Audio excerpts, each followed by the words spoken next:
Bom, gente, tudo bom? Vamos começar aqui a aula de hoje. Então, semana passada eu achei que o esquema de aula foi um pouco desorganizado, então eu estava pensando em mudar o esquema para a gente sortear primeiro quem vai dar a aula, porque aí a pessoa, sei lá, se prepara melhor, senão fica muito tempo assim, o negócio pode divergir demais. Deixa eu aproveitar e pegar o computador, que eu já esqueci. A outra alternativa é a gente fazer o tempo contado das apresentações, sabe? Aí eu não sei o que vocês vão preferir, a gente pode voltar Como assim o tempo contado das reuniões? Por exemplo, a gente tem, sei lá, a reunião vai durar 1 hora. Aí cada um tem 30 minutos para apresentar, ou talvez um pouquinho menos, porque a gente vai, sei lá, decidir alguma coisa, outra coisa relacionada a X, alguma coisa assim, no final. Eu não sei qual vocês preferem, mas enfim, eu pensei nessas duas alternativas para o problema que a gente teve. Era uma roleta. Eu acho que acho que não precisa cortar o tempo não, porque não adianta passar para o próximo tópico se não terminou. Sim, você acha, bom, você acha melhor então fazer do jeito que já estava? Assim? Já falando. Pode escolher outra pessoa, né? Tem que ir falando, senão vai ficar por metade. Bom, tá bom.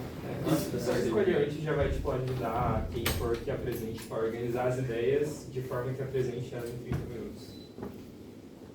Ok. Bom, então a aula de hoje ela é meio que um recap da aula passada. Então, a aula passada era pra gente ter falado de qubits e portas lógicas de 1 e mais qubits. E a gente acabou falando um pouco demais do qubit, mas eu vou dar uma retomada, porque o qubit ele é uma coisa complexa e eu vou dar uma passada. Eu tentei ao máximo deixar isso aqui super visual, super intuitivo, para qualquer um entender o que está acontecendo ali. Então eu fiz um roteirinho aqui. Eu queria começar falando um pouco da história da computação quântica. Bom, para começar aqui, a física quântica ela começou no começo do século XX, com a formulação dela, né? E o que estava acontecendo é que tinham vários problemas experimentais na física clássica.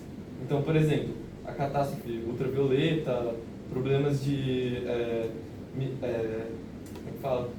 espectro de luz de alguns materiais, problemas envolvendo o átomo. Então, vários cientistas participaram da formulação do modelo quântico, porque alguns experimentos você conseguia observar a quantização de energia, que é a energia não variar continuamente, ela varia em degrauzinhos, assim, tipo em buraquinhos de energia.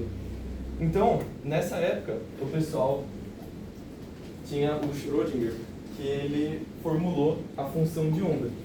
E a função de onda, ela serve para descrever o comportamento de partículas muito pequenas, tipo elétron, porque elas são probabilísticas.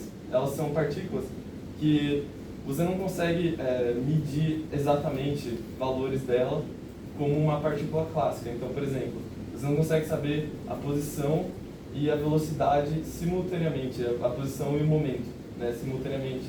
E essas coisas fazem com que a gente precisasse de um modelo que fosse baseado em probabilidades de medir certas características.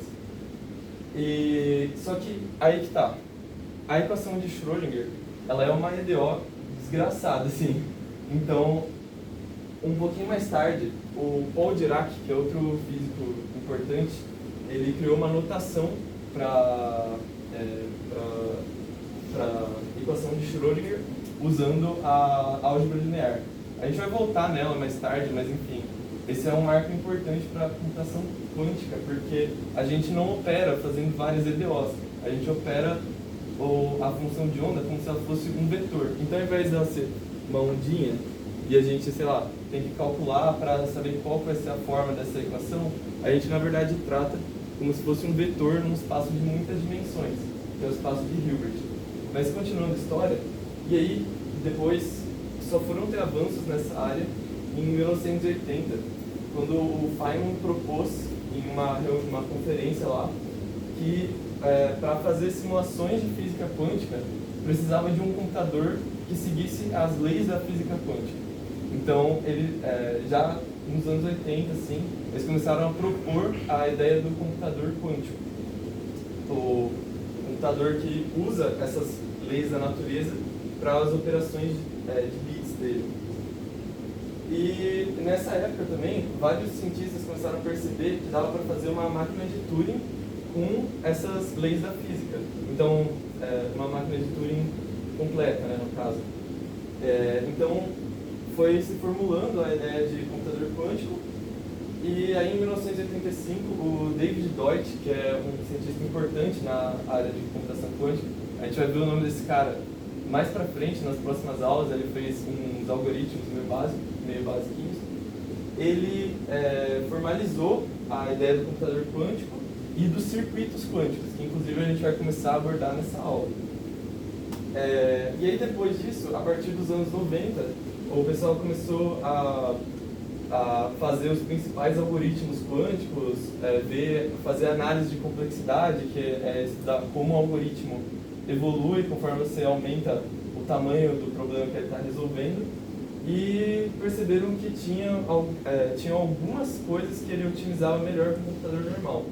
Então, em 1994, o Peter Shor, ele fez o algoritmo de Shor, que ele conseguiria descriptografar,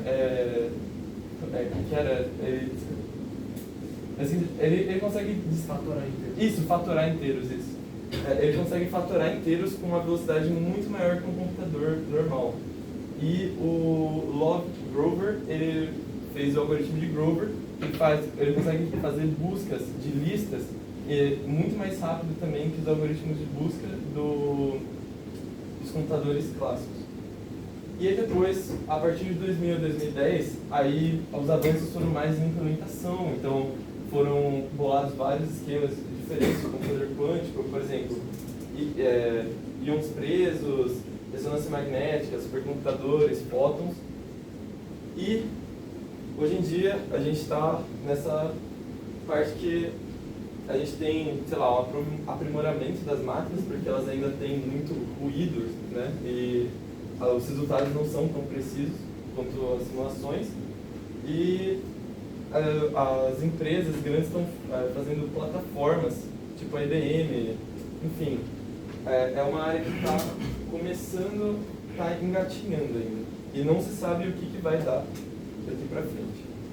Mas então, dando uma olhadinha nessa história da computação quântica, a gente começa falando da parte mais essencial do computador, que é o bit, certo? Então, o computador normal, ele tem o bit, que é 0 ou 1, e a gente usa isso para fazer operações. Só que no computador quântico, a gente usa o qubit, que é o quantum bit. O qubit, ele pode, assim como o bit clássico, ele pode ter os estados 1 ou 0, mas ele também pode ter os estados em sobreposição. Sobreposição é uma mistura de estados. Então, por exemplo, temos uma probabilidade de ter 0 e uma probabilidade de ter 1, quando você vai medir ele. Então, se você fizesse N medidas, você ia ver esses números aparecendo. Mas quando você faz uma medida só, você não tem como saber. E, como eu estava falando, a gente tem a notação... lá atrás, o Paul Dirac fez a notação de Dirac. E ela é muito usada na computação quântica. Porque a gente modela os estados usando o modelo de vetores dele. Então, o Paul Dirac, ele fez que a função de onda ela era modelada por um vetor. Inclusive, isso aqui é notação bracket, que ela... Bom, assim, isso aqui indica um vetor, isso aqui indica o complemento complexo dele, o conjugado complexo dele, que esse é o bra, e esse aqui é o cat, certo? Então,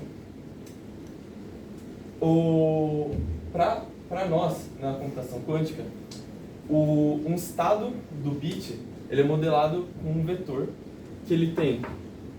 Ele é uma combinação linear, por isso que usa álgebra linear, essas coisas. Então, ele tem uma probabilidade de ser 0 e uma probabilidade de ser 1, certo?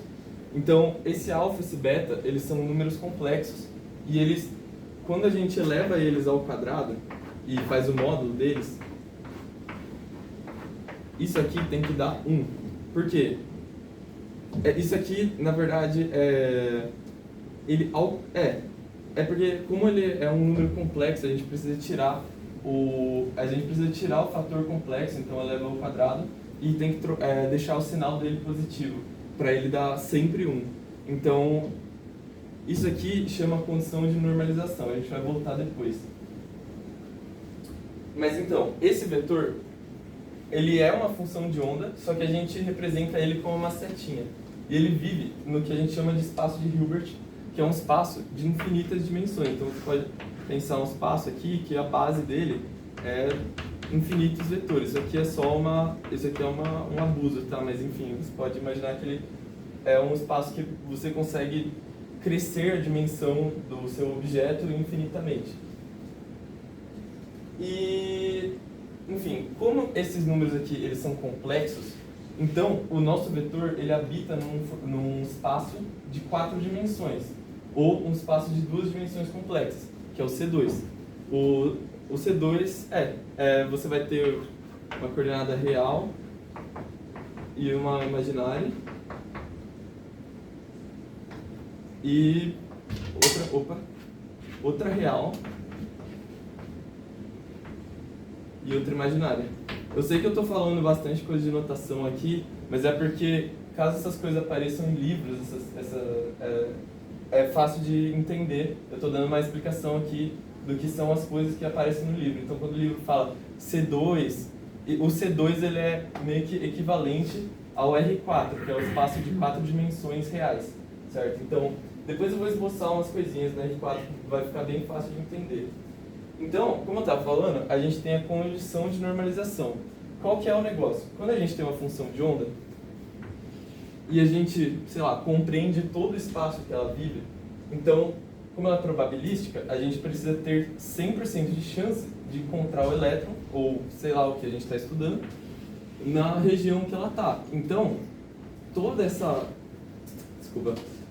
Então, por exemplo, a região onde ele habita e tem uma probabilidade de existir, quando você for analisar a probabilidade dele existir em toda ela, tem que ser 100%. Por isso que isso aqui tem que dar 1, entendeu? Porque esse alfa e esse beta são números associados à probabilidade. E aí, por causa disso, a gente tem o produto interno. O produto interno ele é a combinação do Bra e do Ket, e ele é representado assim, calma aí. Tá ficando bagunçado isso aqui.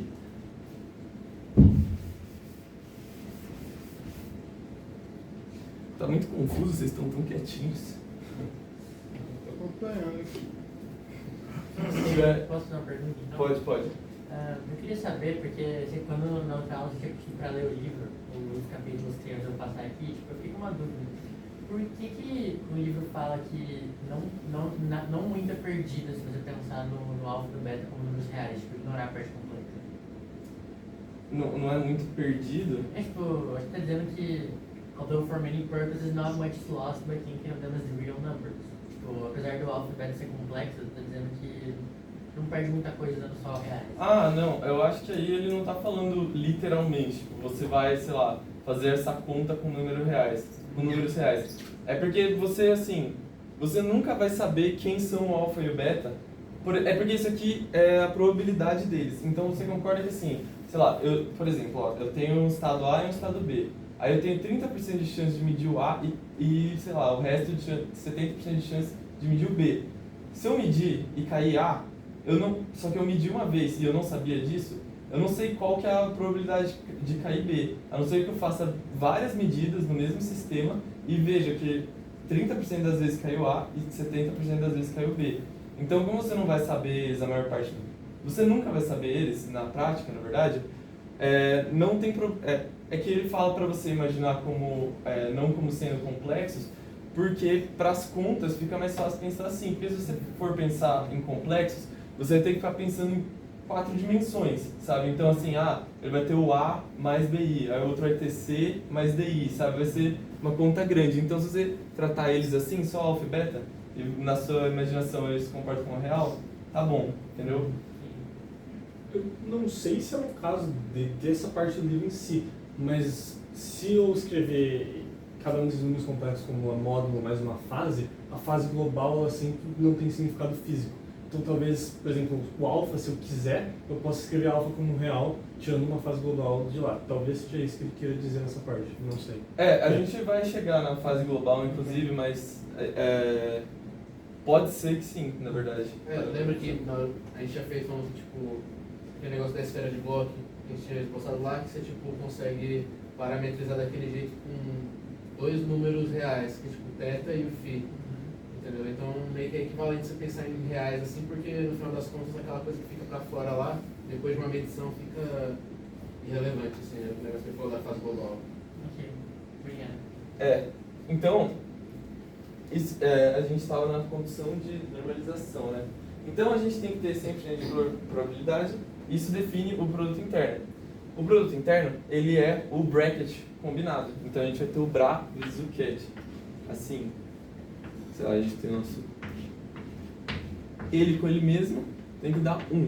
Por quê? Isso aqui é a mesma coisa que a gente tem na física quântica, daquela integral da probabilidade. Isso aqui é a mesma coisa que aquela integral que a gente tem de... como que era? Psi de x, isso aqui é o conjugado dele, vezes o ele. Isso aqui tem que dar 1. E isso aqui é a mesma coisa que aquela integral, que ela é o módulo desse cara ao quadrado. Do psi de x, o quadrado é fora, né, se não me engano, isso aí, né?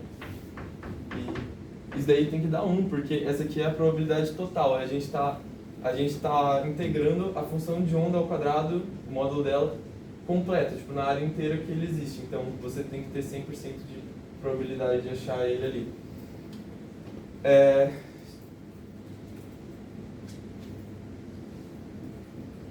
Verdade. Então, qual que é o negócio? A gente vai sair desse cara para uma forma de observar ele, que é a esfera de Bloch. Só que eu vou mostrar o passo a passo para vocês, não tipo matematicamente rigoroso, mas assim, logicamente, acho que vai dar para entender legal assim o que está acontecendo em cada etapa. Então, por exemplo, como que a gente começou? A gente começou com uma folha em branco, que era o espaço complexo C2, que ele tem 4 dimensões, é um espaço de 4 dimensões. O nosso vetor ele vive lá. Só que, por causa dessa condição, ele vive num espaço mais específico do que o espaço de 4 dimensões. Quando você aplica essa condição, você perde 1 grau de liberdade. Por quê? Lembra que esse aqui é um número complexo, esse aqui é também? Então, isso aqui, na verdade, é uma hiperesfera. É uma esfera de 4 dimensões. E, na verdade, seria tipo, meio que como se eu fizesse, tipo, sei lá, aqui vai ter o A mais BI aqui dentro, sabe? E aqui vai ter o C mais DI. Então, se a gente elaborasse isso aqui ia dar uma fórmula de uma esfera para 4 dimensões. Como ele vive numa esfera de 4 dimensões, a gente pode ver aqui que ele realmente perde 1 grau de liberdade. Eu queria mostrar esse esboço aqui, ó. Do que está acontecendo com esse cara, porque às vezes pensar em 4 dimensões não é muito fácil. Deixa eu apagar isso aqui.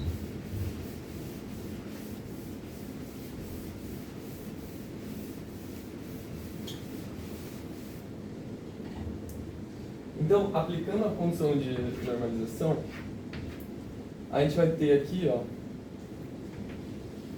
isso aqui é uma maneira de a gente visualizar o espaço de 4 dimensões. Então, x, y, z, x, y, z, x, y, enfim. Eu não vou botar em todos, mas vocês entenderam a ideia. Tipo, aqui eu tenho, cada eixo desses define um espaço, só que a gente tem um eixo de espaços. Essa é uma maneira, acho que, prática de entender. Você pode pensar que nem o tempo. O tempo é como se a gente estivesse, tipo, tirando uma fotografia desse espaço que a gente está a cada segundo, a cada, sei lá, menor parte de tempo que a gente consegue andar. Essa aqui é uma forma, sei lá, eu achei fácil de visualizar. Então a hiperesfera, ela vai aumentando de tamanho até ela chegar no ponto máximo e depois vai diminuindo. Então aqui, isso aqui era 1, 0.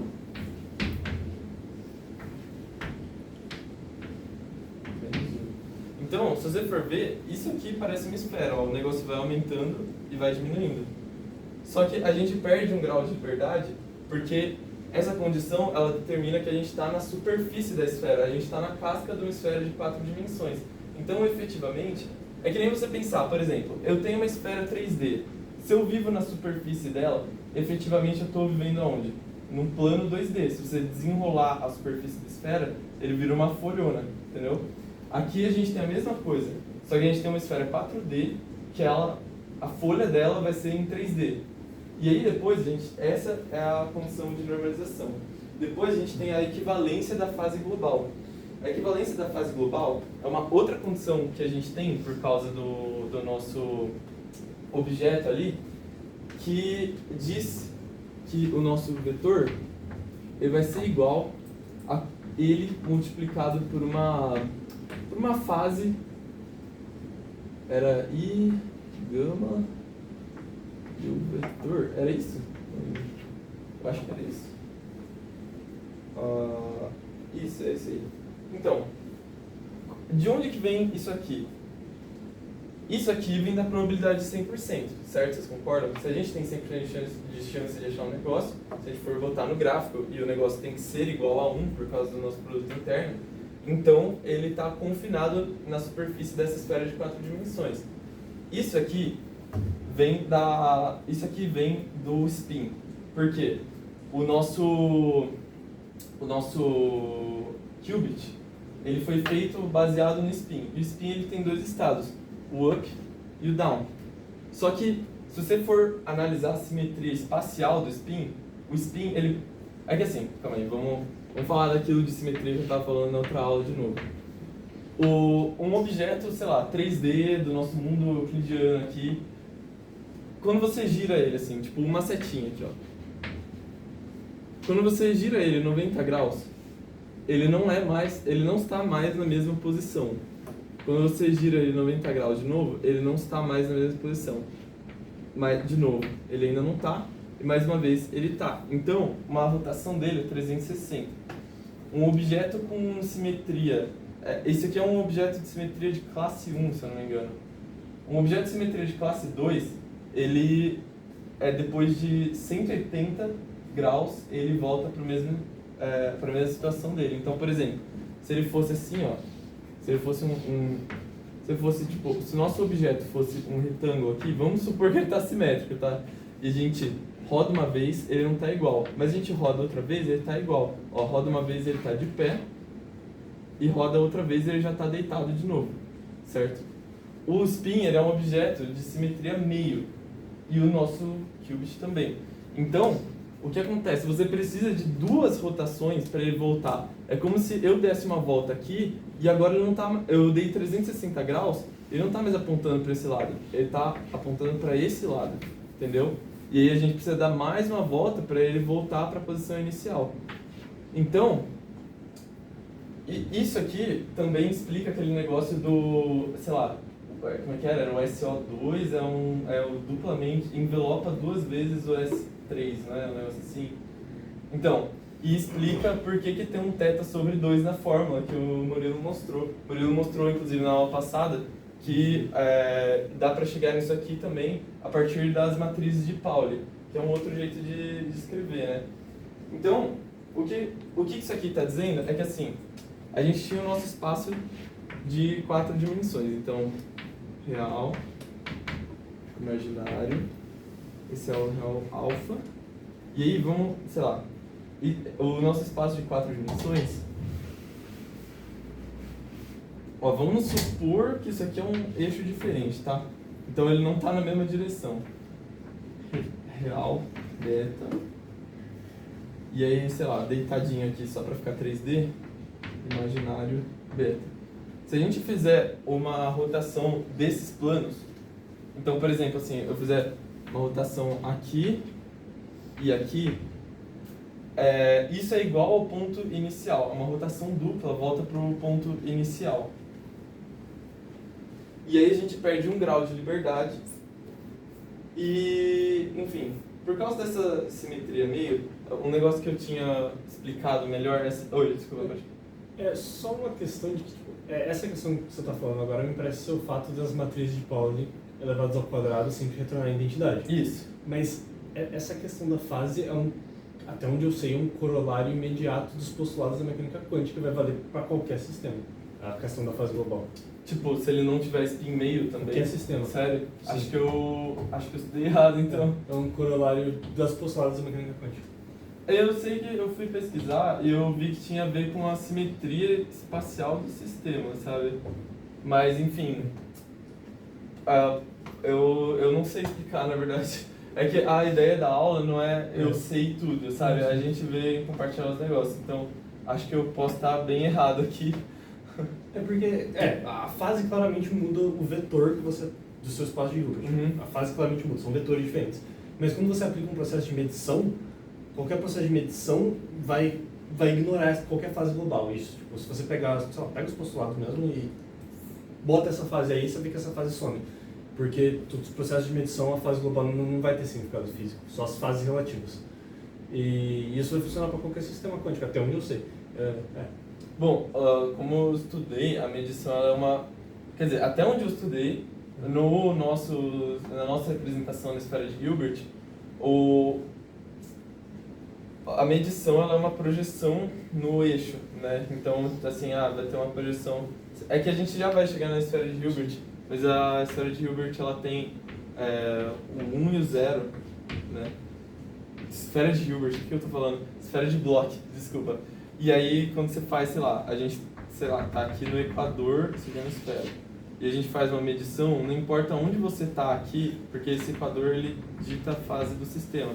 Não importa onde você tá aqui, você vai, sei lá, ter uma projeção pro eixo com a mesma magnitude, sabe? Então, você não consegue saber de qual ponto da esfera que veio isso. Agora, eu não sei explicar muito bem como isso se relaciona com a fase global, assim, sabe? Eu tava tentando, eu tentei explicar, sei lá... O da fase global tem aquela bandeirola. Já viu a bandeirola na esfera de Bloch? Bandeira? Sim, porque, tipo, o eixo do spin é como uma setinha na esfera de Bloch. Uhum. Aí eles geralmente costumam modelar a fase global como uma bandeirola. Ah, sim, é verdade. Desculpa, falei besteira. Não, isso aqui... Putz, eu sou um idiota. Sim, a explicação da fase global é que quando a gente está na esfera de Bloch, sei lá, a gente está num ponto em 3D aqui, ó. Bem na frente aqui. Isso aqui é como se isso aqui ainda tivesse, tipo, uma rotação aqui que é ignorada, tipo, sei lá. É como se tivesse sei lá, direção possível, tipo, tangente à esfera e que não importa. Sabe? Essa é uma explicação que eu vi para como a fase global não importa e aí tem menos um grau de liberdade, sabe? É isso da bandeira, né? É. Ok. Porque um círculo vezes uma esfera é igual a uma hiperesfera. Uhum. Então, esfera 2, círculo da bandeirola 1, vira o S3. Entendi. Né? Até que faz sentido. Bom, eu acho que eu expliquei mal aqui, mas enfim, basicamente isso aqui faz com que um ângulo seja... Oi, pode falar. Não, Eu achei que você levantou a mão. Não, então, isso aqui faz com que meio que um ângulo no espaço quadridimensional seja irrelevante, assim. Puta, é verdade, eu acho que... Não, eu acho que eu expliquei errado isso aqui. O ângulo, ele é irrelevante. Nossa, é que eu fiz uma anotação tão carrancuda aqui que ficou muito feio. Mas então, a gente perde mais um grau de liberdade e agora a gente saiu de uma esfera de 4 dimensões para uma esfera de 3 dimensões, que a gente consegue visualizar, e essa é a esfera de Bloch, entendeu? Então a esfera de Bloch, como eu estava falando, ela é representada assim, e ela tem... Nas próximas aulas eu preciso melhorar a minha qualidade de luz, tá? Cara, eu perdi. Como que a gente caiu em 3? Eram 4, o Ah, módulo sumiu uma Não, e é a que fase assim, subiu outra. A gente... É isso aí, é isso aí. É isso, tá 2. Calma aí.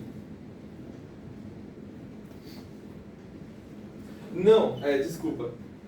É menos 1 grau de liberdade, mas não menos uma dimensão. Significa que, tipo assim, tá. aqui a gente não jogou a 4ª dimensão fora. É que ele só consegue, tipo, se mexer no que vai ser 3 dimensões, Justo. entendeu? Mas, tipo, ele tá habitando 4. E depois, quando a gente aplica o negócio da fase global, aí meio que não importa esse ângulo aqui, ele vai estar confinado nesse espaço em 3D, entendeu?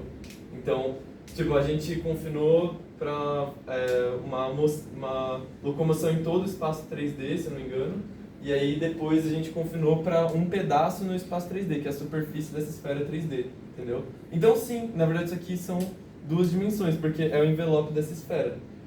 Faltou o negócio do mais infinito lá, mas sei lá, eu tô demorando demais, não tô... Desculpa aí, gente. Eu acho que é 2, porque tipo, isso daí você está trabalhando com umas coordenadas esféricas, só que o raio ele sempre 1. É isso você aí. só usa o θ e o φ. É isso aí. Inclusive tá anotado aqui, S3 para S2 mesmo. É isso aí mesmo. É porque é o espaço que ele tá habitando, né? Não o espaço que ele... Mas enfim. Tinha aquele negócio da faixa de Möbius que eu tinha falado, mas acho que não precisa. Que era para explicar o negócio do spin, dele precisar da rotação 720 graus para voltar para o estado inicial. E eu não vou passar pelas matrizes de rotação, porque o Murilo já explicou. Mas agora que a gente compreendeu o qubit, eu só queria falar umas coisas. Então, como que a gente lê esse cara? Essa esfera, ela é meio que, assim, mede o quão iguais são 2 estados. Esses estados, eles são totalmente diferentes. Então, quando eles estão diametralmente opostos, esses estados aqui é como se eles tivessem 0% de parecibilidade, 0% de semelhança. No caso, probabilidade. Então, aquilo que eu falei de projetar aqui e pegar a probabilidade tem a ver com isso aqui. Então, por exemplo, aqui e aqui são os estados puros, o 0 e o 1. E esses daqui são os estados de superposição, os estados mistos. Então, se o nosso vetor estiver apontando para um ponto aqui, ele vai ter uma certa probabilidade de ser 0 e uma certa probabilidade de ser 1. Se não me engano, era tipo... Eu acho que eu posso estar errado, mas era tipo... Isso aqui é a probabilidade de ser 0 e isso aqui era a probabilidade de ser 1. Porque o raio deles é 1 e era 100%, não lembro mais. Mas enfim. Então, esse é o nosso qubit. Ao invés de Desculpa, você quer fazer? Não, stop. Alguém tem alguma pergunta? Tá ruim o ritmo, gente? Fala aí. Tá bom? Ok. Era as portas lógicas, né? Eu vou pra porta lógica agora. Boa. Ixi. Não, mas dá pra passar rápido. Então, o nosso qubit, ele já tem 3 dimensões, quer dizer, ele está confinado num espaço de 2 dimensões, apesar de ele habitar 4 dimensões, teoricamente. Esse aqui é o nosso correspondente quântico para o bit, e quando a gente tem um sistema de vários, o nosso sistema cresce a dimensão absolutamente. Por isso que a gente precisa de um espaço de Hilbert. Então a gente não consegue representar, por exemplo, o que seriam 2 qubits interagindo, porque isso daí ia dar um negócio de muitas dimensões. Não sei quantas dimensões ia dar, mas ia... Tá errado? O quê? Não, você tá me olhando do jeito engraçado. Eu gosto de olhar você. Então, o que eu tava falando? Oi? Isso, Então a gente precisa do espaço de Hilbert, porque é para conseguir o nosso sistema crescer bastante, entendeu? Com interação de muitos qubits. A gente, agora, né, como a gente está falando de computador, a gente já tem o nosso número, que é o bit quântico. A gente precisaria agora o que atua sobre eles, o que realiza operações sobre eles. Isso daí são as portas lógicas. Então, na teoria da computação clássica, a gente tem as portas lógicas, NOT, AND, OR, que elas realizam as operações booleanas. Aqui a gente precisa de matrizes para mostrar o que vai acontecer com os nossos vetores aqui. Eu esqueci de falar aquele negócio lá que você falou que tinha base, que era 1 e 0, 0 e 1. Mas enfim, e que tinha o mais e o menos, e o i e o menos i, mas enfim, o mais e o menos e menos i são coisas que alteram a fase, mas elas podem ser, aqui ó, né?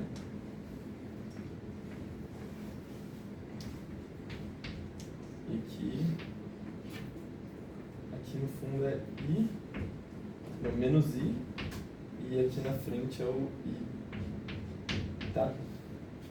Então, essas aqui são outras bases que a gente pode ter para medir. Então, a gente pode, por exemplo, é como se a gente tipo, escolhesse qual lado da bola a gente vai olhar. Então, por exemplo, eu não quero mais olhar aqui, eu quero descrever tudo com esses caras. Você pode.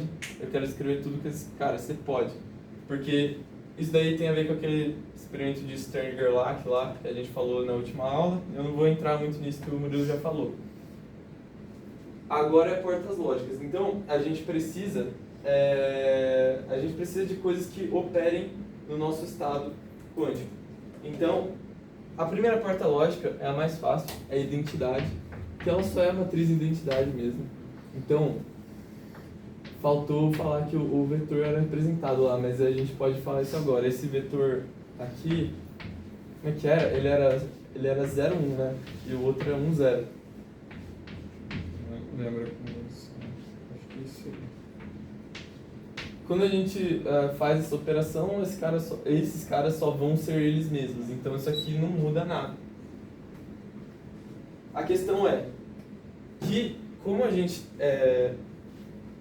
as nossas portas lógicas, não esqueci de falar um negócio importante, é que aqui a notação está ruim assim.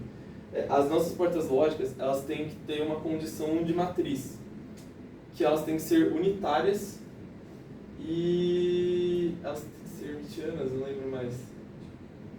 Não, eu falei besteira. É o significado complexo da identidade? Oi? É o significado complexo da identidade, é você?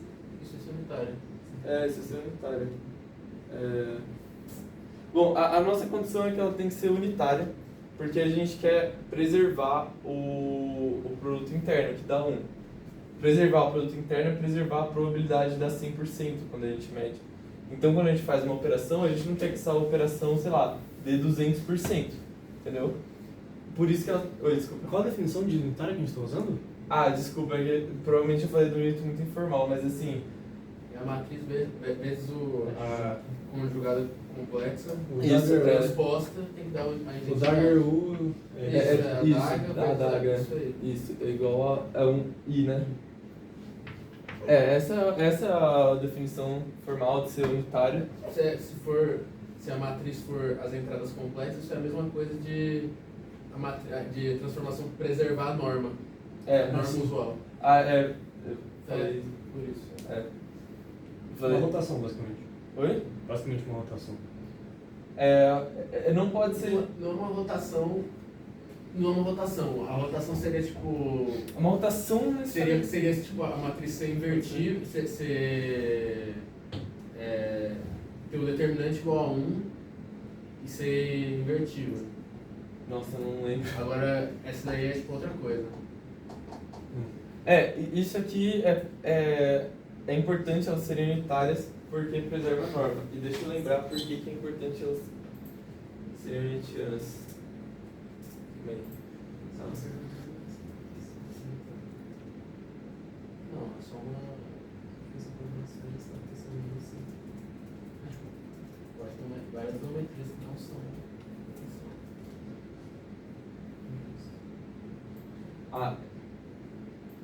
Não, é só unitário mesmo.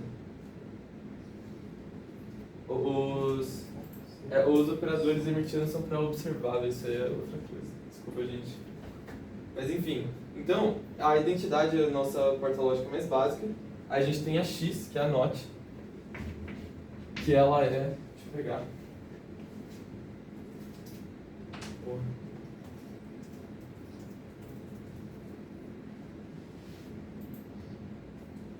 A porta NOT. É verdade, faltou falar... Nossa, desculpa, a gente tá uma bagunça na aula. Faltou falar sobre como a gente representa o circuito quântico.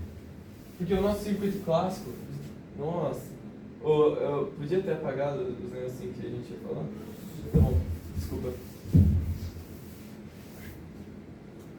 nosso circuito clássico, ele pode fazer ramificações e tudo mais. No nosso circuito quântico, os nossos objetos, eles não podem se misturar, mas eles podem interagir entre si. Então, por exemplo, a gente vai ter, sei lá, um qubit aqui, que um circuito ele é representado por um fio. E a gente tem um outro, o Y, que ele também é representado por um fio. E aí, quando a gente faz portas lógicas interagirem, então, por exemplo, a identidade é só nada, o negócio, o estado continua do jeito que ele estava. Mas agora, o NOT ele é a porta de negação. Então, por exemplo, se o estado era 0, ele vira 1. Se o estado era 1, ele vira 0. E ele é representado assim. Porque, na verdade, esse NOT... Não, calma. Esse é o control NOT. É só o maisinho. É que aqui eu já estou falando de várias variáveis, desculpa. Então, por exemplo, quando a gente tem o NOT é uma porta quântica, porta lógica, para um cara só. Ele é representado assim, com esse mais. Então, se aqui for 0, aqui vira 1, se aqui for 1, isso aqui vira 0. E ele é... Oi, desculpa. Não, foi mal, gente. Mais. É uma bolinha com mais. Então, e ele é representado por essa matriz aqui, ó. 0, 1, 1, 0. Então ele inverte as coisas. É a matriz de Pauli mesmo. Sim, ele é o operador X de Pauli também. A gente vai ver o Pauli X, Y, Z. Só que aí o X ele chama de NOT, porque, sei lá, se ele for 1, 0. Se ele for 0, 1. Mas aí os outros estados, acho que eles também são espelhados, se eu não me engano. Aí a gente vai ver o Z, que ele faz... Vamos voltar esse bloco aqui também. Então, por exemplo, o NOT ele vai, acho que, inverter no eixo, nesse eixo aqui. O Z, ele muda as coisas, tipo, nesse sentido aqui. E o Y... O Y eu não lembro mais. Tem que ver depois também. Desculpa, gente. O Y é 0 menos I e 0. Isso. Calma aí, vamos lá. Vamos escrever eles. Então o Y, ele é 0 menos I e 0. Isso. E o Z, ele era negócio tipo 1, 0, 0, 0 menos 1. 0 menos 1. 1, 0, 0, 1. Vocês verem que eu preparei a aula bem, né? Então a gente tem o XY e o Z. Ah, verdade. Esse aqui é a rotação em volta do eixo Y, se eu não me engano. Esse aqui é a rotação... Porque esse aqui é a rotação em volta do eixo X, vai ser coisas assim.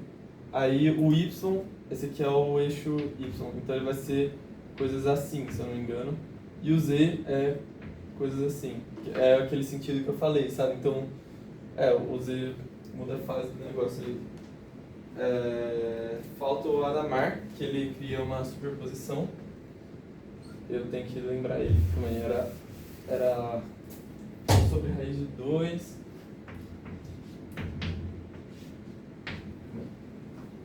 Um menos 1. Não, Hadamard. 1 menos 1. Ah!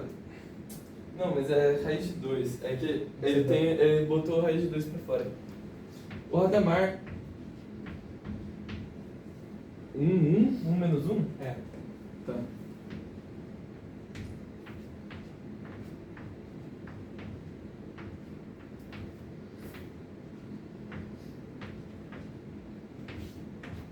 O Hadamard, ele faz, acho que, uma rotação assim e uma assim. Eu não lembro mais como é que era. Mas, enfim, isso aqui, ele basicamente pega um estado e coloca ele em superposição. Então, por exemplo, se a gente tivesse no... Aqui está a nossa esfera de novo.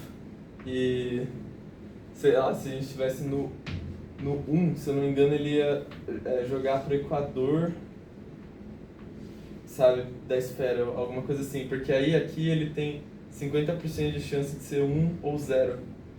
Era um negócio assim, sabe? Então o Hadamard, ele vai criar uma sobreposição de dois estados. Eu só não lembro qual que era o sentido da rotação, o que ele fazia. Mas enfim, ele meio que deixa, assim, se você tiver um estado puro, esse estado ele vai para 50% de probabilidade com um outro estado. Aí tem a porta S, que é a porta de fase, a porta P e a porta genérica. Então, porta S. Vou ter anotado isso aqui. A porta S, ela... é que ela é a raiz... É que aí aqui a gente começa a ter as raízes do Z. Porque lembra que eu falei que o Z mexe no ângulo aqui? E isso daí é bastante usado. A gente às vezes quer um ângulo, uma rotação menor. Então a gente faz a raiz do Z e a raiz da raiz do Z. Então a S, ela era 100i.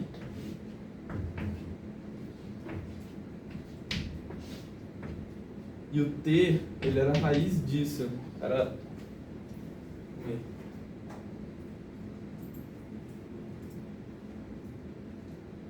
O T, nossa senhora. O T, ele era 100 i elevado a i... Como que é? I pi sobre 4. Então ele vai ser, tipo, 1/4 da rotação. Essas são as portas principais. A gente tem a porta genérica de rotação também. Quer ver?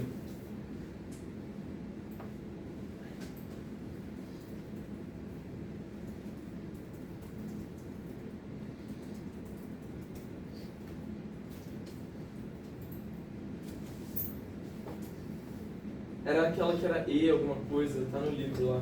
Alguém tem aí, fácil? Qual? É de rotação. Rotação genérica.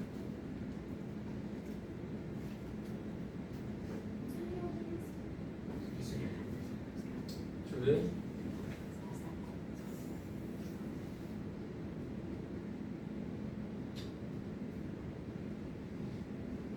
Era isso aí, calma aí. Que eu tô... por exemplo, a gente vai ter... Vai ser uma, sei lá, uma rotação menor, sei lá, uma rotação específica em volta do eixo Z. Isso daí seria E elevado a menos I vezes o ângulo, dividido por 2. Então, sei lá, uma matriz de rotação aqui genérica, ela ia ser E elevado a I vezes, sei lá, um ângulo aqui sobre 2, 0. Aqui é menos, deixa eu ver. É o mesmo? Aqui é menos I em cima, também, e é mais I embaixo. Então, I elevado a I vezes beta sobre 2. Certo? Então, essas aqui são as portas lógicas para um qubit. Esses aqui fazem operações na nossa esfera de Bloch e muda o nosso estado do nosso vetor de onda, certo? Agora a gente teria as portas lógicas para múltiplos qubits. Então, aqui o negócio já... estado de Bell agora, né?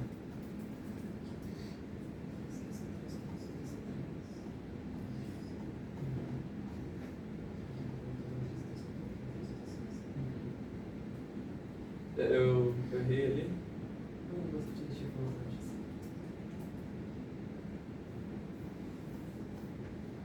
Bom, calma aí. A gente tem... Deixa eu pegar todas.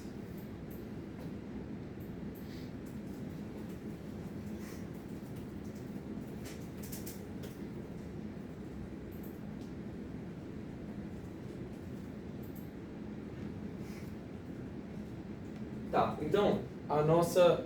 Aqui a gente está operando num qubit só. Isso não é muito interessante, porque você só está pegando, sei lá, o que você está medindo, o que você está interessado em medir, você está aplicando pequenas transformações nele. O que é mais interessante é quando os nossos estados, eles reagem. Então, por exemplo, a gente tem dois qubits, que nem o exemplo que eu dei aqui, e eles interagem um com o outro. Porque aí a gente tem já o efeito do emaranhamento. O emaranhamento é quando um estado depende do outro e aí o estado de um é incerto. Então, por causa dessa dependência, o estado do segundo também é incerto. Por exemplo, eu tenho 30% de chance de morrer e 70% de chance de viver. Só que aí, o Ronaldo, ele tem uma bomba que, se eu morrer, o Ronaldo morre. Se eu viver, o Ronaldo também vive. Só que o Ronaldo, ninguém tá olhando pra mim. Eu tô, sei lá, preso numa outra sala ali. O Ronaldo, ele está emaranhado comigo, entendeu? Porque vocês só vão saber se o Ronaldo morreu ou não quando vocês forem olhar pra mim ou medir o Ronaldo também, né? Ver se o Ronaldo tá morto, entendeu? Então, é tipo, o Ronaldo tá numa sala, eu tô na outra. E aí, só dá pra saber o que aconteceu se você olha pra um dos dois. Exemplo extremo. Oi? Exemplo extremo. Mas o estado de um Sempre depende... como um gato morto numa caixa. Isso é como o estado de um depende do outro. Do ponto de vista matemático, a gente está falando que nem para spin, vários átomos, quer dizer, vários elétrons com spin, produto Kronecker dos espaços vetoriais. Produto Tensorial. Kronecker. É. Sim, é isso. Exatamente, desculpa, é que é muitos nomes assim, mas basicamente, quando a gente aumenta o espaço, a gente está fazendo o produto tensorial, isso daí aumenta o tamanho do nosso problema, né? Então, no caso aqui, sei lá, se esse cara aqui ele tem duas possibilidades ali, esse cara aqui também, as nossas matrizes elas já vão ter 4 dimensões. Elas vão ser 4x4, sabe? Porque o nosso sistema cresceu junto, entendeu? Tipo, sei lá, a gente tinha um 0, 0, 1, e aí a gente faz o produto tensorial deles, a gente vai ter a base para um espaço de 4 dimensões. A gente, sei lá, acho que é melhor não falar de espaço do produto tensorial, porque eu já demorei demais hoje. Mas a gente tem, então, as mais importantes são Control Not. Então, como que esse cara funciona? Basicamente assim, se o estado desse cara for 0, esse cara tem o estado que ele quiser. Se o estado desse cara for 1, ele aplica um NOT aqui, entendeu? Então, o estado desse cara também depende do estado desse cara, como eu tinha falado. Esse é o control NOT e a matriz dele, nossa, vou ficar tendo de desenhar cada matriz, esse inferno isso aqui. É 1, 1, 1, 0, 0, 0. Já desalinhei tudo aqui. 0, 0, 0, 0. Esse aqui. Aí. Então, esse aqui é a matriz do CNOT. A gente chama Control NOT. Porque um é que está controlando o estado do outro ali. Aí a gente tem o Control Z, que ele vai também aplicar um Z aplicado, ou um Z sobre condição, só que ele pode ser representado assim, ou ele pode ser representado com uma caixinha do Z. E a matriz dele é Ctrl Z, era 1, 1, aí acho que aqui era menos 1, 1, 0. Ah, e uma coisa que eu esqueci de falar. Uma coisa que eu esqueci de falar é que, como o espaço cresceu, a gente tem que cumprir a normalização de novo também. Então, por exemplo, essas matrizes elas também têm que ser unitárias, não é assim? Essas matrizes elas também têm que ser unitárias. Quando a gente pega um estado emaranhado, a gente tem que normalizar ele de novo para ele dar 100% de chance. Então, por exemplo, ó, eu medi o x, certo? Então eu sei quanto que é o x, a gente vai ter uma equaçãozinha lá do estado emaranhado. Por causa disso, você vai ter que dividir, não lembro mais como você divide, mas você vai ter que meio que dividir pela norma ao quadrado, era um negócio assim. Depois que você mede? Depois você mediu a tem probabilidade que do outro. normalizar. Isso, você tem que normalizar de novo. É que eu não lembro de cabeça como é que faz. Ah, e tem o swap, que ele faz uma inversão das probabilidades. Ele é assim.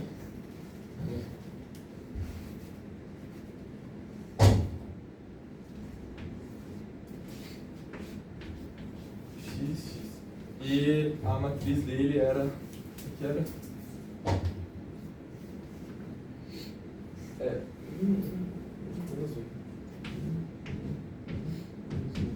E o resto tudo zero.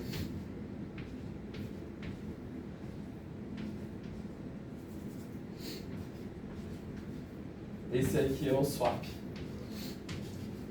Ele vai fazer uma... Se eu não me engano, era a inversão das probabilidades. E a gente tem o gate Toffoli também. Esses são os principais, a gente tem mais. Mas enfim, o gate Toffoli... Ele é muito grande, não vou desenhar a matriz dele não. Mas ele era um control not. Então, ele é um emaranhamento de 3. Então, basicamente... Eu não vou fazer a matriz do Toffoli, porque ela vai ser 6 por 6, ou 8 por 8. Ela vai ser 8 por 8, mas a ideia é que assim, aqui a gente tem, sei lá, um terceiro estado. Aí a gente vai ter esse cara controlando, e esse cara aqui, ele é o alvo da operação de NOT. Então ele tem uma dependência no estado desses dois caras. Basicamente é isso sobre portas lógicas. Faltou alguma coisa? Ok. Acho que é isso, sim. Agora, desculpa a demora, mas acho que vocês têm a simulação para mostrar, né? Vai mostrar primeiro? Pode ser. Mostra lá. Eu vou carregar esse desmontador.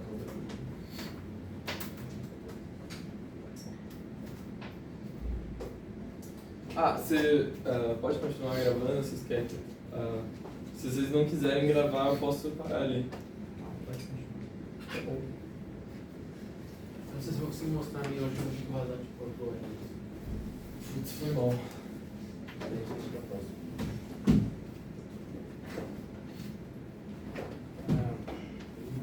Vamos mostrar esse negócio. Vamos lá pra descer o projetor.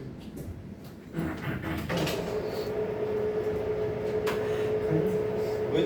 Eu tinha esquecido das notas que eu tenho. Eu tenho umas 80 páginas de nota em colocar- Canvas. Mas já estão prontas, Isso aqui é muito PDF. Onde eu coloco? É. Consegue zipar eles e botar. Putz, acho que. Não sei. Eu tenho tudo, tipo.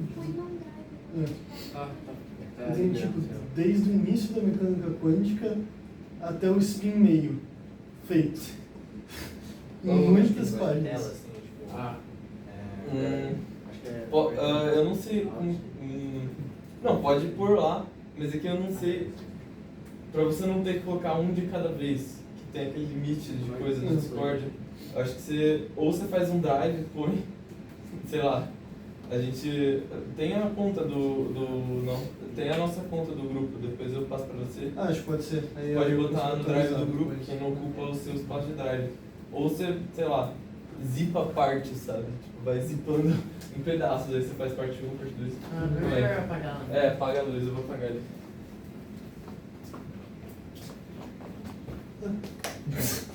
Eu tô procurando onde que é. Enfim, é que eu só tenho, tipo, eu fiz duas, tenho dois arquivos aqui, esse daqui é pra mostrar a porta lógica de bit só, e o outro é pra, tipo, ele deu a ideia de, tipo, mostrar, tipo, duas esferas de bloco, com os 2 qubits antes e depois do CNOT, sendo aplicados. Aqui, tipo, se vocês tiverem algum, tipo, aqui eu botei, sei lá, uns números aleatórios só pra probabilidade dar 1 aqui, aí aqui eu vou aplicar a porta X.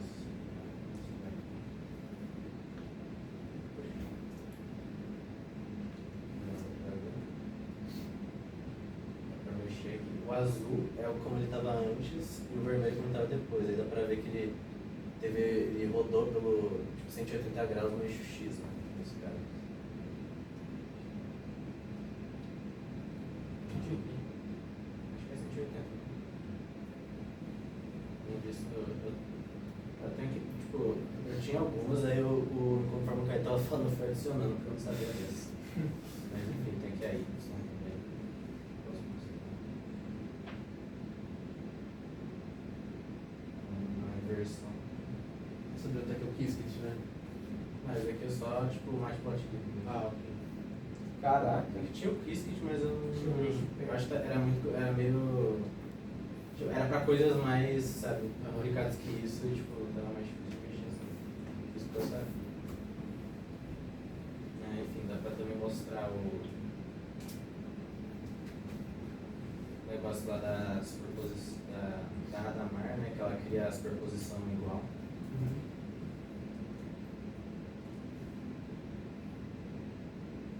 O azul é quando ele estava no zero, você aplica o Hadamard e ele fica ali na superposição do negócio.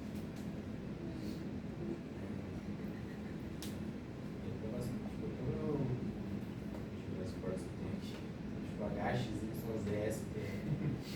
Você tem algum exemplo prático assim que acha interessante? Isso tem algum? Põe a T, que ela é uma rotação muito pequenininha. Que aí dá pra ver. Ela é tipo 1/8 da rotação do Z. Acho que esse não vai dar porque ele está no eixo Z. Põe ele no. Põe ele no Y, que vai dar pra ver ele virando um pouquinho.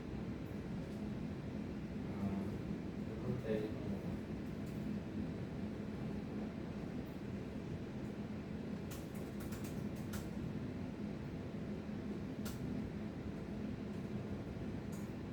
Eu apliquei isso agora, não sei se está dando certo. Ó, Deu certo. O azul é antes do vermelho depois? Isso.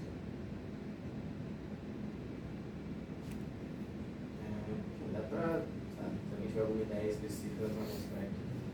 E além disso, tem esse daqui, que eu também adicionei as Ctrl Z e a swap agora, eu não sabia dessas. Vamos selecionar, então desse mesmo. A primeira é C-Note. Eu tenho aqui, eu coloquei um na superposição tipo, igual e um no 0,1 na superposição. Pequeno, mas tipo, o da esquerda, se eu não me engano, é o controle, o da direita não é o controle. esse é o C-Note. Isso. A primeira é quando o bit de controle, que o bit de controle não tá é 0 e o outro é quando é 1. Né? É isso. Dá pra fazer um exemplo melhor dele sendo só puramente alguns estados. Né? Aham. É que o vermelho já é o estado 1, né? Tipo, Dá pra fazer um exemplo melhor. A C-Note que se o outro for, se o controle for 1, ele flipa, né? Isso.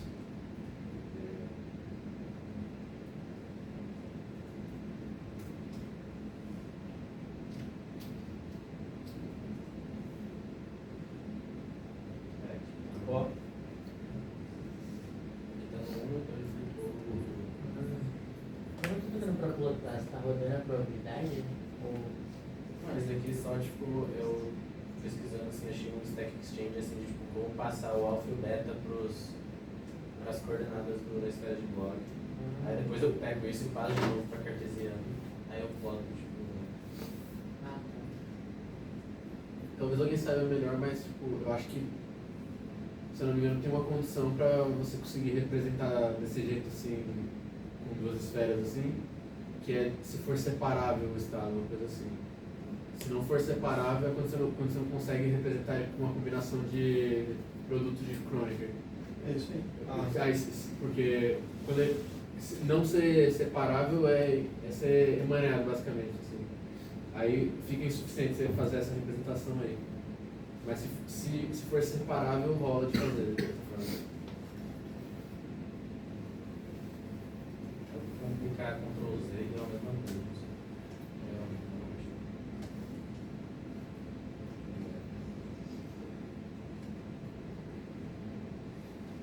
Deixa eu ver se a sua está funcionando.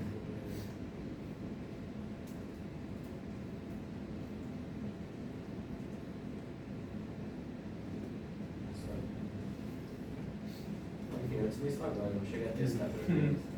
A swap é pra fazer o quê mesmo?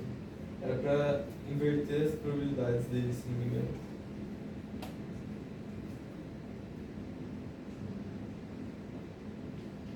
Era? Não lembro.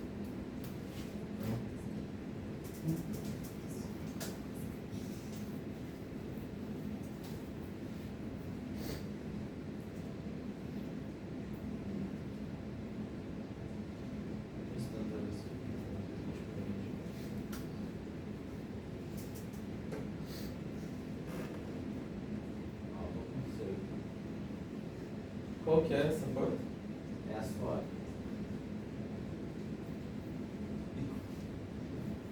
Não sei. Esse aqui eu não testei antes, mas é basicamente mais isso pra mostrar mesmo. Você vai mostrar? Eu acho que deu uma hora de sair, mas eu ia mostrar a biblioteca Cat Lang, a biblioteca do Python é do grupo de estudos de computação quântica da Universidade Federal de Santa Catarina. Eles fizeram essa biblioteca de simulação. Ela integra com IBM, umas coisas assim, mas ela também tem coisa de plotar e tal. Eu ia mostrar o estado de Bell, né, que é o primeiro exemplo assim, de emaranhamento que é o teleporte, né? Acho que era isso que tinha que mostrar, vou acabar deixando para a próxima agora, porque tem o horário. Mas era isso que eu ia mostrar. Então, é isso. Não sei se vocês vão querer continuar aí, mas eu vou ter que sair. Porque deu uma hora. Então, pro pessoal da organização, eu ia falar pra gente ficar um pouquinho mais para ver como vai ser a escolha do próximo tema, ou o que a gente vai falar. Sei lá, talvez quem vai falar, não sei. E também da gente vendo o negócio da EX que a gente vai fazer. Porque esse vídeo vai ficar muito amador esse vídeo, assim, tipo. Não é problema não, velho. Não dá nada. Mas enfim, bom. É isso? Alguém vai falar mais alguma coisa? Muito boa aula. Obrigado. Então, agora a gente tem que falar um pouco sobre assim, as partes chatas, que assim, a gente precisa começar a organizar, sei lá, um marketing, alguma forma de divulgar nossas coisas. A gente tá com o nosso Instagram lá e a gente não fez nada, eu não consegui mexer. Oi? Eles ofereceram, né? Eu vou passar pra ele, assim, eu vou ver se ele ainda topa. Mas tem que, tipo, só abrir lá, né, que tá privado ainda. Sim, é verdade. Mas vocês têm acesso, eu deixei. Sim, eu vou fazer isso. Eu também vou ver se eu consigo Eu fico na frente de marketing. digitalizar. Você vai ficar? Posso ficar, ué. Tipo, tinha que colocar a logo bonitinha lá digitalizada. Sim. Agora, assim, eu não sei o que postar assim de começo, porque a gente tinha que fazer uma X, né? Eu ia propor assim, a gente, tipo, depois que a gente tiver um pouco mais avançado no grupo de estudos aqui, a gente talvez fazer um negócio de introdução usando Python, assim, bem Pode tipo ser. um workshop assim, de poucas aulas. Pode ser. Eu acho, inclusive, bacana, assim, a Cris tinha proposto falar com o pessoal de ensino médio, mas assim, Sim. eu acho difícil, assim, sabe? Podia fazer, só que tinha que ser, por exemplo, uma apresentação, acho que tipo, sei lá, no Fernão, assim. Acho que coisa sim. assim. Acho que sim. Mas aí, mais divulgação mesmo. Uhum. Aí podia fazer uma dessa aí que é mais workshop, assim, que tipo, só ensinando a implementar um algoritmo, assim. Eu acho uma boa. Pra falar tipo, com o pessoal de ensino médio, seria tipo, algo mais estilo no capítulo introdutório do livro, que é só tipo, a motivação fazer. Verdade, sim. Porque, tipo, mesmo a versão simplificada do bagulho vai envolver álgebra linear, que é algo que eles nunca viram. Sim, eu também concordo. Acho que, sei lá, aquela aula 0 que eu dei, lembra? Que era. Eu tava falando assim, por que estudar, essas coisas, aí eu expliquei tipo, de um jeito bem simplificadinho, assim. Acho que dá pra fazer algo nesse modelo, sabe? Por exemplo, não precisa falar palavra superposição assusta, sabe? Então, falar tipo assim, tem um estado misto que você, sei lá, quando você mede, pode ser quando você mede outra vez a mesma coisa, pode ser outra, sabe? Acho que pode fazer assim. Dá pra fazer, mas. Agora, só que aí o ponto é, tipo, eu não sei se seria agora que a gente faria essa atividade. Não, provavelmente tem que ser, acho que. Não sei. Oi? Ideas. Pode continuar.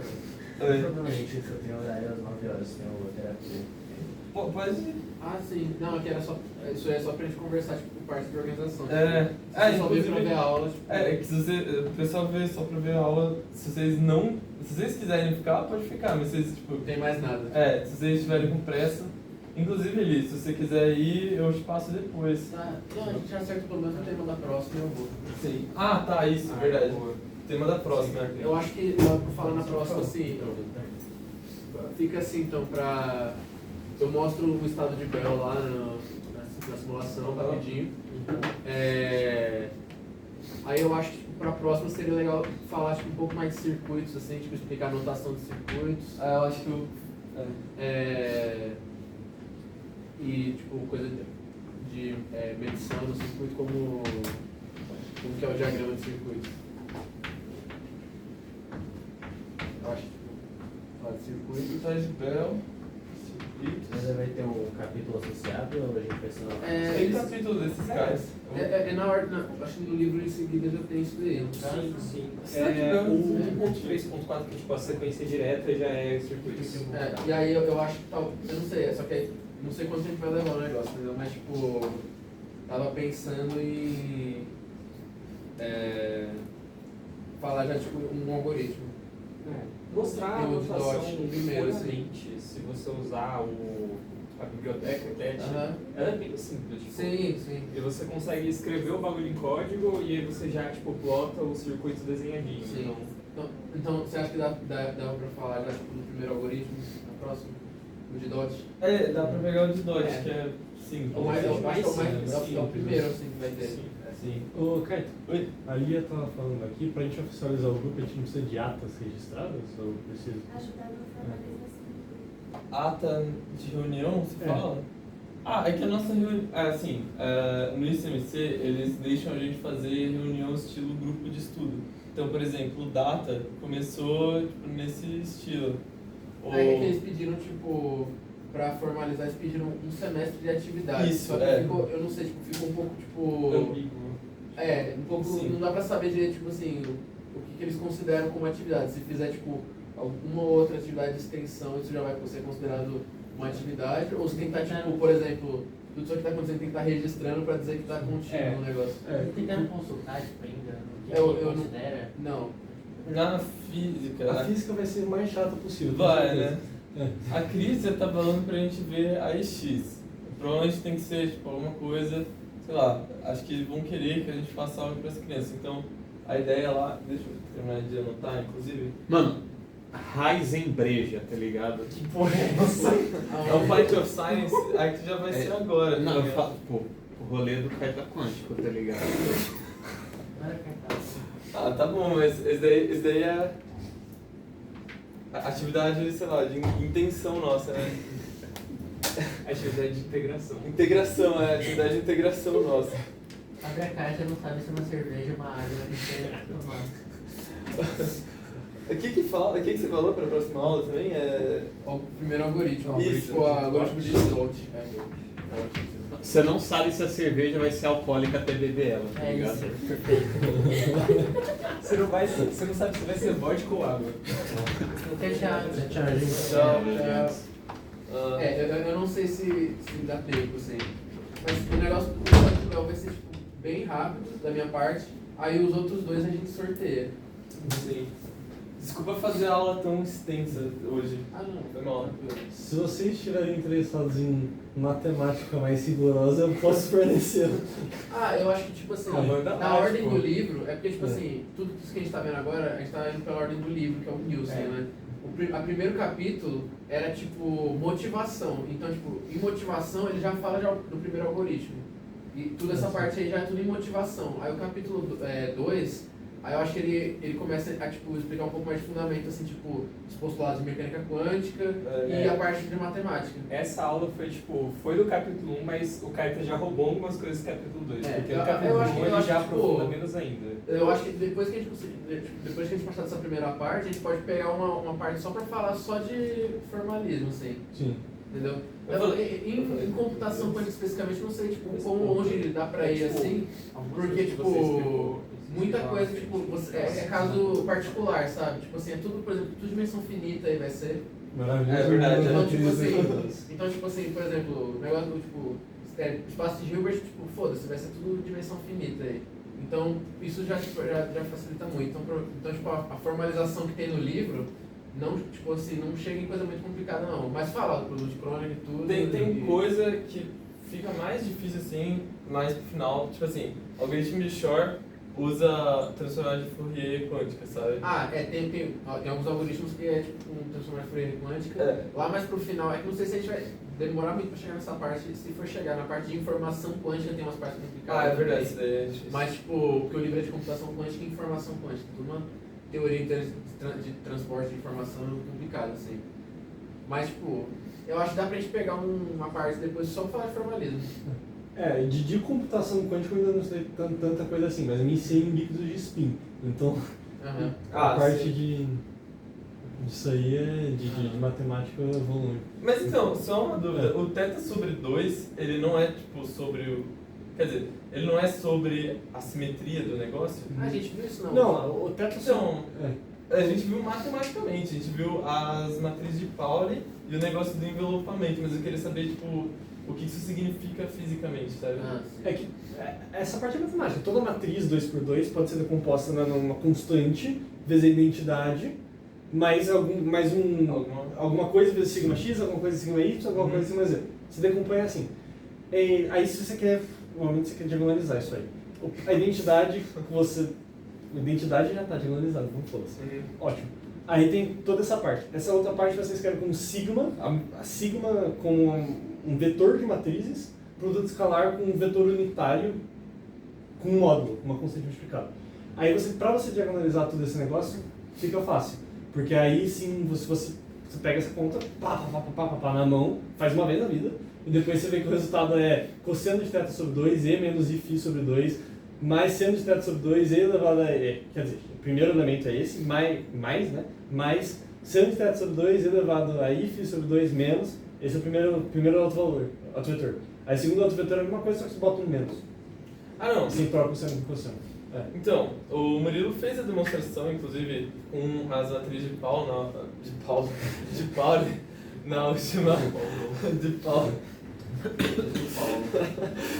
As matrizes de Pauli na última aula, mas, por exemplo, é que o que tá... essa aula aqui eu não fui tão rigoroso com a esfera de Bloch, eu tentei mais dar o senso geométrico do que estava acontecendo. Uma intuição por que Sim. Entendeu? E aí o que estava difícil, inclusive na minha anotação, eu anotei isso aí, tipo, logo antes de sair ficou uma porcaria, assim. Mas assim, eu não tava um pouco difícil de entender por que tem equivalência da fase global, sabe? Por exemplo, é que tem a rotação do plano, sei lá, da primeira constante vai ser alfa e a rotação da constante beta. Isso, quando tem uma rotação desses dois planos, é equivalente ao... Quer dizer, cada rotação desses dois planos, sabe? Tipo assim, rotação de 30 graus, cada uma vai ser equivalente ao ponto inicial, sabe? Mas isso que você está falando, para mim, é uma propriedade das matrizes de Pauli. Inclusive, se você pegar qualquer sigma aí quadrado, volta a identidade. Que é basicamente você gira, você volta onde você está. Sim. Por isso. Mas essa questão da fase global é um negócio matemático muito mais geral. É porque, tipo, eu fiz o Quentanude. O Quentanude é um livro de mecânica quântica extremamente formal, e ele faz toda a matemática primeiro, então são umas 200 e poucas páginas de matemática, aí são mais umas 60 páginas dos postulados da mecânica quântica. Aí você pega, tipo, acho que ele faz 6, depende de qual livro, mas ele faz uns 6 postulados. Aí ele dá o primeiro postulado. Aí ele bota uma observação embaixo. Observe que o resultado não depende da fase global. Aí ele dá o segundo postulado, ele faz a mesma coisa. Aí na hora que ele termina os 6 postulados, ele fala, olha, nenhum dos postulados depende da fase global. Logo, a fase global não tem significado físico. É isso que ele faz. Então, como é que era? O livro, o Nielsen, ele fala também, assim, a fase global, vamos ver mais pra frente que ela é irrelevante. Aí tem uma parte lá que é só de Quantum Mechanics lá, que é no capítulo 2, e aí lá eu acho que eles... Eu parei no capítulo... Quer dizer, eu tava avançando no capítulo 2, mas não cheguei nisso ainda, assim.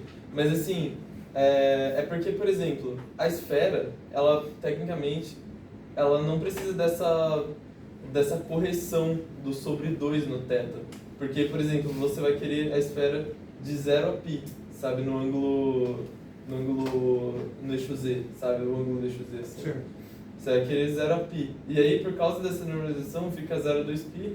E aí, eu pensei que era por causa... né? Mas assim, eu pensei que por causa do spin ia ser um negócio, tipo...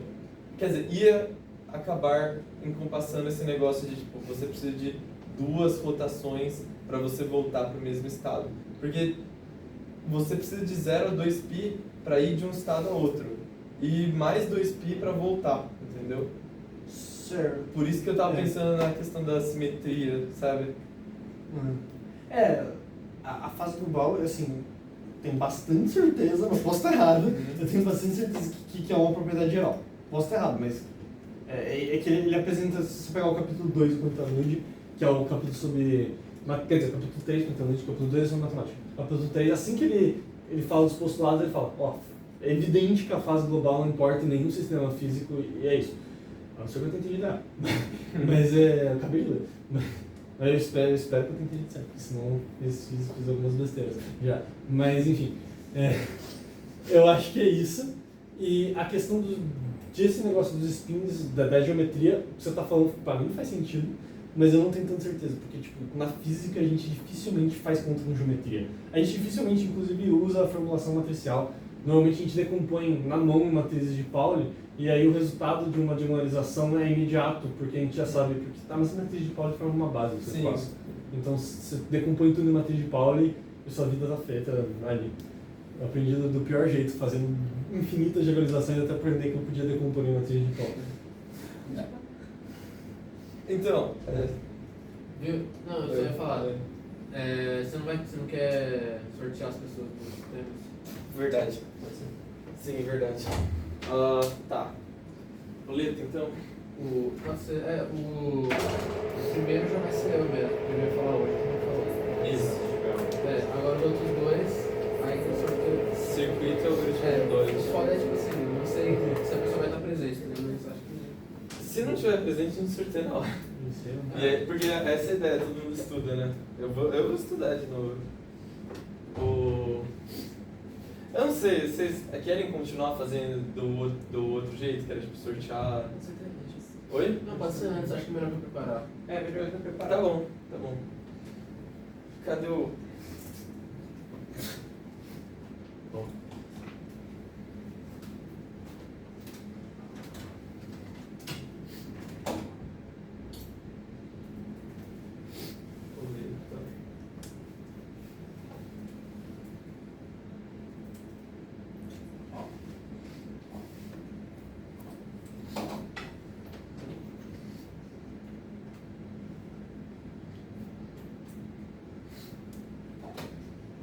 Então, ó, fala o nome da galera aí.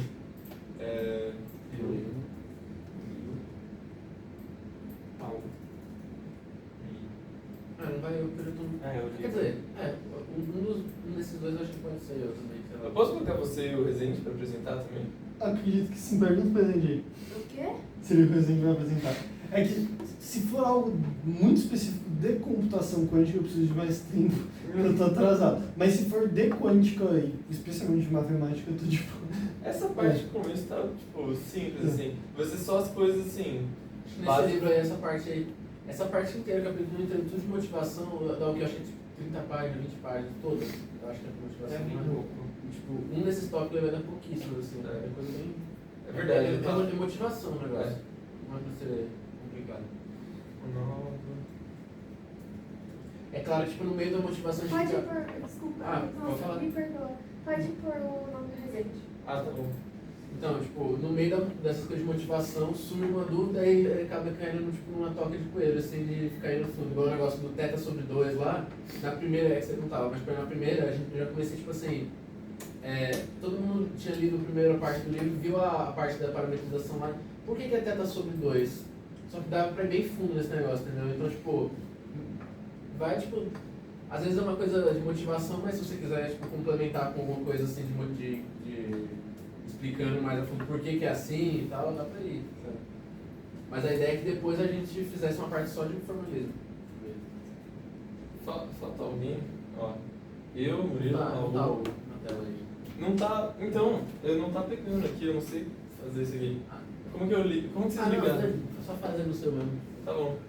Tá, tipo, ó, falta alguém? Ok. Calma, Matheus. Por que tá rolando o desenho? Porque, não sei. Aí. Tá. Aí eu não entro nessa. Você quer? Não, posso, tipo, porque, bom, Você em quer uma ou não dessas, quer? uma dessas, assim, aí na outra mistura. Tá. Aí, Isso. Pode ir. Pode ir? Ó, quem vai apresentar Estádio Bell é o Raul. Não, não, esse Não, estádio de Bell Estádio já de Bell tá eu já era li. pra mim. Verdade. Ou Raul é Circuitos. Você pode entrar no algoritmo? Pode. Pode. Tá, então a gente vai sortear quem vai fazer algoritmo. Circuitos. Nossa, perdão. Não, faz de novo, fica o Raul de novo.